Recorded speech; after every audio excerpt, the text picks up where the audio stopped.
Ashley has been at Passion Creek for about 8 years. She is someone who continues to pour her into her friendships with intention, even while going through life storms. Today, she's here to share her testimony of how she has cultivated deeper Christ-centered friendships. There you go. Thank you. So, Ashley, my friend, Yes. what are some ways you've intentionally cultivated friendships and deep relationships with other women in our community? Yeah, that's a good question.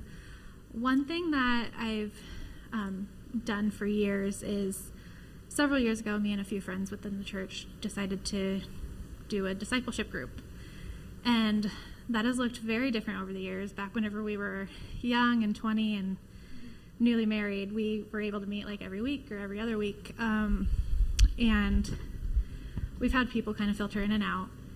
And now that kind of looks like, well, we don't necessarily meet or like group text as much anymore, but we still, last year I was really wanting to get more into the Word, and I just found myself like not like motivated to do it, not like able to do it, and I'm like, hey, texted my D group and I was like, hey, can we do a Bible study together? And they were like, yes, and we couldn't meet in person to go over it, but we had many good conversations over text and many good conversations just Sunday mornings at church when we saw each other, and that was huge. And then another thing that I like to try to do is I like to be intentional with the people, like meet them one-on-one, meet them for breakfast or something, and I try to do that once a month with different people, like whether it's going to get coffee or something. And if I tell someone that I'm going to meet them or I'm going to do dinner with them or something, it may not be right away, but I will reach out to them, and I've made like that promise to myself. I love that, and making it just really intentional, whether technology or not, you're there with them. Yeah. What obstacles, barriers, or difficulties did you have to overcome in order to cultivate those relationships? Yeah. There's two big ones that come to mind. One is just the busyness of life. Me and a lot of my friends are in different life stages. Life gets busy, full-time jobs, little kids, like all the things. And I feel like that's one of the biggest obstacles, because we have to meet people where they're at. And me wanting to text a friend and be like, hey, want to go to dinner in 30 minutes doesn't necessarily work anymore whenever they have a baby and a toddler. So you kind of have to meet people where they're at.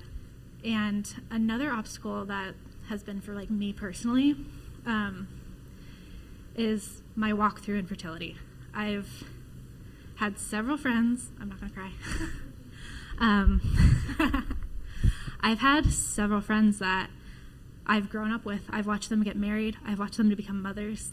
And I'm still stuck, not a mother. And the world tells us that we have to avoid things to make ourselves comfortable, to make ourselves feel okay.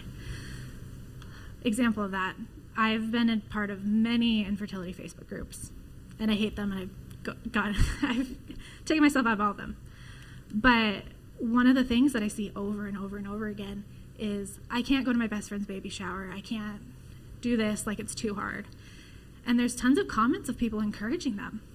And that's a lie. Like, that is just a lie. How can we expect, like, our people, our friends, to be there for us in our darkest valleys when we can't even be there for them in their most joyous season? So that's something that I've personally walked. And it's not always easy. You can feel two emotions at once. I've gone to baby showers. I've cried afterwards. But yeah, I just have to be there. I think it's important to acknowledge those feelings, right? Yeah. And I think that's really important. What does building community look like for you on a regular basis? What rhythms and routines do you keep in order to stay connected to others? Yeah, that's a good one. A little bit of a shameless plug, but my Together group specifically. Me and my husband have hosted a Together group for several years now, and some of our closest friends within the church have been right alongside with us. We've watched them become parents. We've watched their kids grow. And honestly, like, they're the people that I run to first if I need prayer, if I am going through something, or if I know that they need something. Like, they're the people that I run to the most. And then another thing that I've just started doing recently is some of my best friends, they're mothers of littles, and we've made it a point to do weekly girls' nights where we go to one of each other's houses. Usually it's not mine, because if their husband has something, they have to stay home with kids. But we meet after like 7:30, after the kids go to bed, which is hard whenever you have a full-time job and you have to wake up at 5 in the morning. But it's something that is important to me, and I've made work. And so, yeah, it's another thing. How has community impacted or blessed you? How has your community helped you endure hardship? Yeah. So I actually have a Bible verse for this one. James 5:16 says, "Therefore, confess your sins to one another and pray for one another, so that you may be healed. The prayer of a righteous person is very powerful in its effect." And with my community, I can literally run to them. I have an army of people praying for me, and I know them personally, and they reach out to me. And what a joy it is to be able to be a part of their prayer army as well. And I feel like that's just what I've gotten the most out of community, is I have people there for me in every season. I have people praying for me, and I'm able to do the same for them. Nice. What has God revealed to you about himself through your community and friendships? Yeah. Stan wants us to be lonely. He doesn't want us to have a community, because to have a community, similar to like your walk with God, you have to deny yourself. You have to not put yourself first. You have to put other people first. And one thing that God's really taught me is, if I can't be intentional and put in the effort with people that I see every week, that I can tangibly talk to and tangibly sit with, how can I devote a relationship to God who I can't tangibly see, who doesn't always answer me, and who oftentimes gives me answers that I don't want?